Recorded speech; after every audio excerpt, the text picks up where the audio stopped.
नमस्कार, आप exam tour देख रहे हैं। आपको मालूम होगा कि आज हियरिंग था, 8 तारीख है, 8 जनवरी है और आप लोग ये सोच रहे होंगे कि अब क्या होगा, क्या कुछ आज हुआ पटना हाई कोर्ट में, इस पर भी चर्चा करेंगे और इसी से रास्ता खुल सकता है टीआरई 1 वाले विद्यार्थी, टीआरई 2 और टीआरई 3 वाले विद्यार्थी। क्या कुछ हुआ सब पर बात करेंगे और बहुत सारा प्रश्न जो आपके मन में चल रहा था कि आखिरकार 24,000 सीट है तो 12,000 रिजल्ट क्यों, क्या 11 तारीख को कुछ खुशखबरी मिल सकता है, क्या 11 तारीख को पूरक आ सकता है, हर एक बात पर बात करेंगे। मेरे साथ पटना हाई कोर्ट के सुप्रसिद्ध वकील शिवनंदन भारती जी हैं। सर, आपका स्वागत है एग्जाम टूर में। जी बहुत बहुत शुक्रिया। सर, आज क्या कुछ हुआ? आज हियरिंग था डबल बेंच में, क्या कुछ हुआ सर?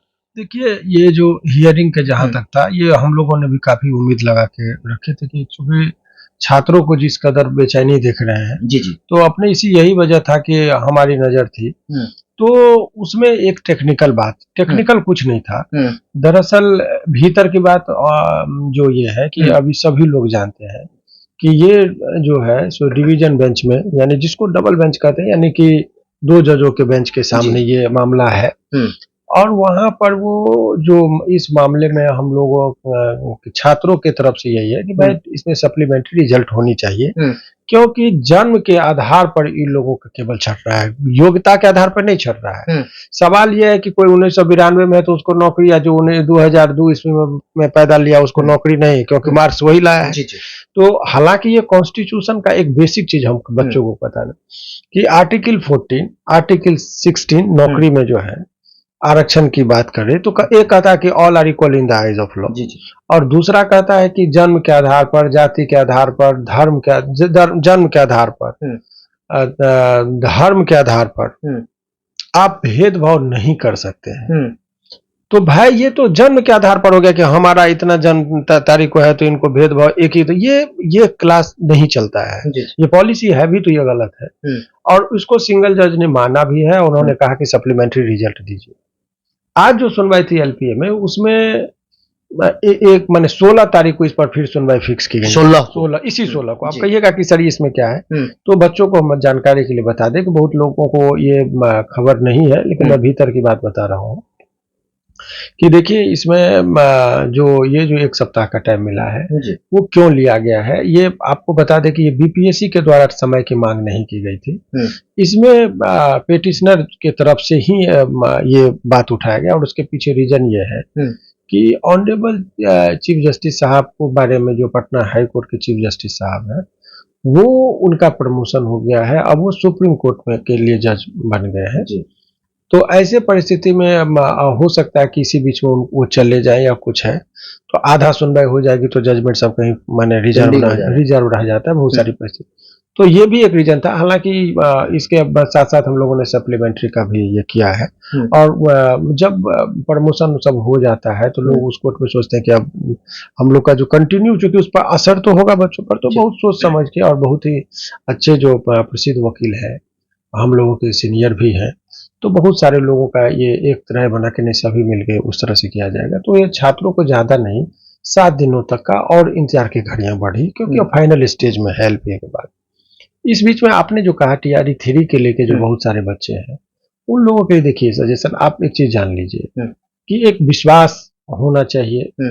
अगर केस करने के लिए बहुत सारे छात्र चाहते हैं, मेरा ये 2-3 बात उन छात्रों को कहना चाहूंगा कि देखिए, आपको पता होगा कि टीआरई 1 में जो मैंने बच्चों का केस लिया, बहुत सारे केस जीते भी, बहुत सारे अभी पेंडिंग है। तो टीआरई 2 में भी और टीआरई 3 में भी बहुत सारे बच्चे अप्रोच किए कि सर केस, मैंने एक भी आदमी का नहीं लिया है। वो इसलिए कि एक विश्वास होना चाहिए। अगर एक केस पेंडिंग है तो दूसरा केस को मुझे नहीं लगा कि भीड़ बढ़ाने से और चंद पैसों के लिए कि मुझे बेनिफिट, तो मेरा वो विश्वास नहीं है। इसीलिए हम उन छात्रों को कहेंगे कि अभी कुछ दिन आप वेट करिए। देखिए, केस कर देने से ही नहीं होता, जीतना भी चाहिए।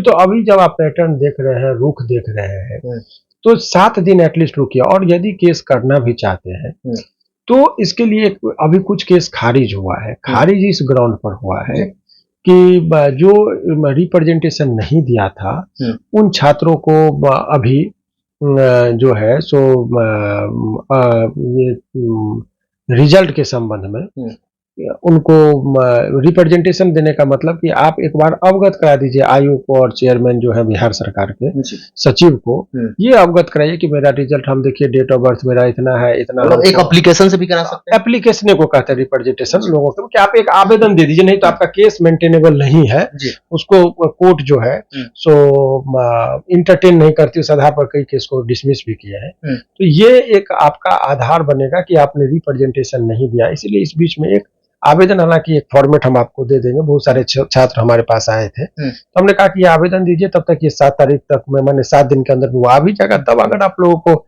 हम देख लेंगे, जब कहेंगे तब केस कीजिए। केस कराने के लिए तो हम लोग को एक्साइटमेंट रहना चाहिए, अरे बच्चा ये केस कीजिए हम जिताएंगे, क्योंकि हमारा पेशा है, लेकिन हम वो वकीलों में नाम नहीं दर्ज कराना, हम पर एक विश्वास है, एक ट्रस्ट है। तो जहां विश्वास और ट्रस्ट हो, जहां भरोसा, चूंकि देखिए आप अपना जीवन किसी को सौंप रहे हैं, हम फाइल समझ के थोड़े ले रहे हैं, हम इतने लोगों का जिंदगी ले रहे हैं, तो हमारा नैतिक दायित्व बनता है कि उसमें बच्चों को गुमराह नहीं होना चाहिए। जो केस करिए तब करिए जब हम देखेंगे, क्योंकि उस चीज में हमको क्या बच्चों को कैसे न्याय दिलाया जा सका, कितनी संभावना है, कोर्ट का पैटर्न क्या है, तो सारे चीजों के आधार पर ही होना चाहिए।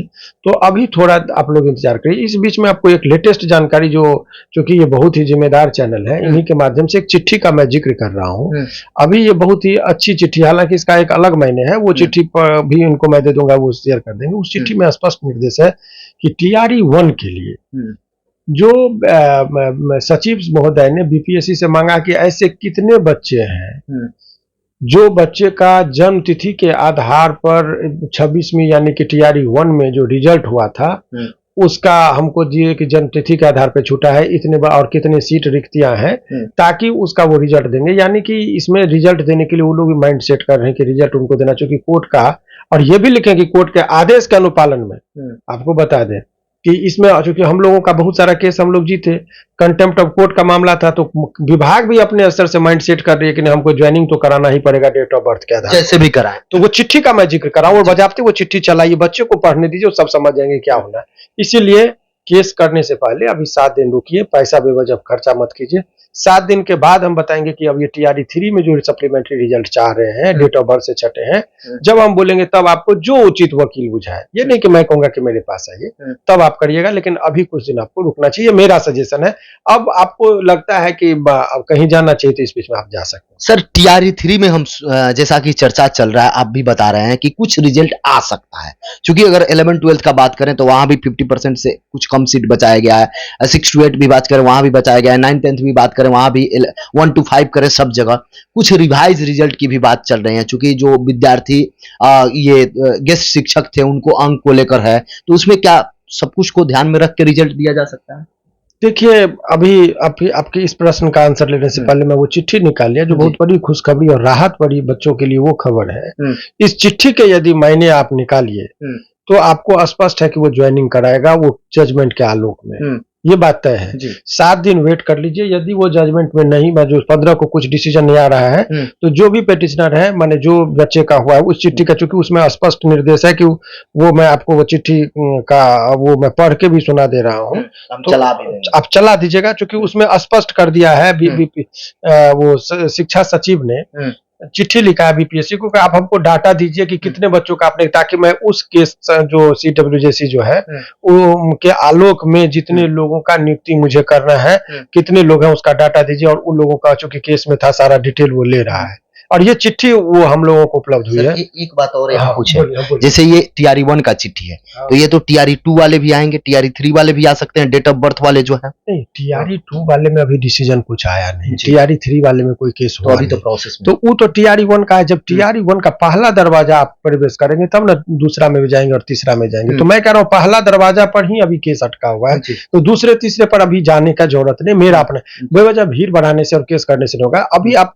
7 दिन में सारा चीज तय हो जाएगा। ये अब वो चिट्ठी चूंकि बिना लड़े भी यदि जीत हो जाए तो ये बड़ी बात है ना, बेवजह पैसा खर्च करने का क्या मतलब बनता है। जस्ट मैं आपको चिट्ठी निकाल के अभी दिखा रहा हूँ एक बार, और वो आप उसको चला भी सकते हैं। चला देंगे, 1 मिनट आपको मैं, मतलब 7 दिन का समय दिया गया है, बस 7 दिन का, बस थोड़ा सा अभी पॉज करना चाहे तो कर लीजिए आप, बस 1 मिनट में दिखा रहे हैं।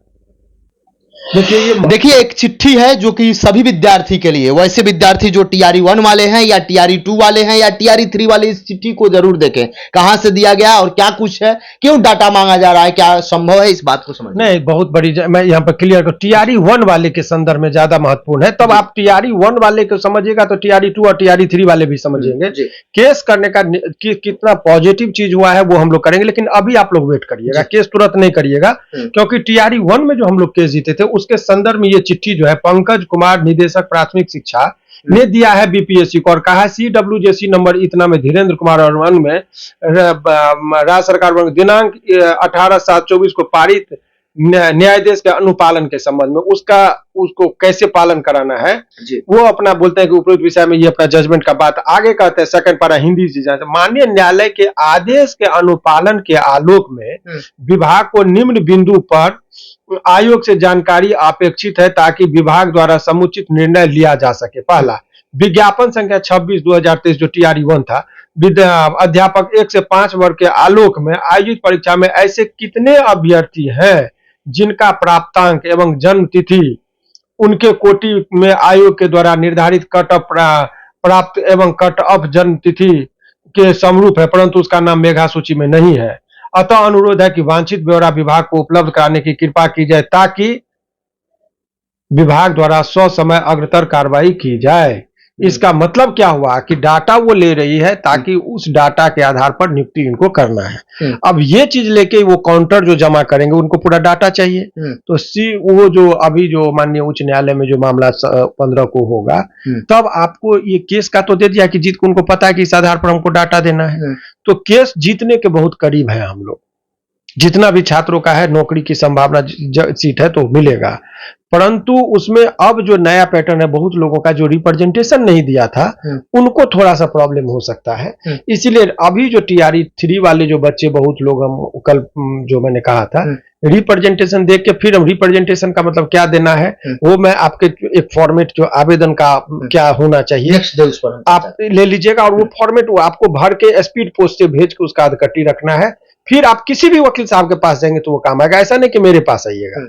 वो तो निर्भर करता है कि आपका किस पर विश्वास है, किस पर ट्रस्ट है, तब आपको केस करेंगे हाई कोर्ट में तो केस जीतेंगे, तो वो भी हम दे देंगे। ये चिट्ठी से मतलब मैंने ये निकालेंगे कि केस जो किया है विभाग उनको ज्वाइन करने का के तरफ बहुत ही माने उस सकारात्मक दिशा में चल रहा है। केस आप लोगों को जितने भी लोगों का कट ऑफ से छूटा है या सप्लीमेंट्री रिजल्ट के आस वाले जो लोग हैं, ये चिट्ठी बहुत कुछ बयां करती है और इससे ज्यादा एक्सप्लेन करने की कोई जरूरत नहीं है। मुझे लग रहा है आप लोग समझदार हैं, बीपीएससी के वो कैंडिडेट है जो सफल छात्रों में आपका नाम आया है, परंतु डेट ऑफ बर्थ से छठे हैं, तो उतनी तो समझ है ही कि इस चिट्ठी के मायने निकालिए तो आप बहुत जीत के करीब हैं, इसलिए थोड़ा धैर्य रखिए। धन्यवाद। तो आप जो भी विद्यार्थी हैं इसके बावजूद भी किसी प्रकार का कोई अगर सवाल आपके मन में हो या कोई सुझाव भी हो तो भी आप एग्जाम टूर में जरूर कमेंट करें, और सर समय देने के लिए बहुत बहुत शुक्रिया आपका।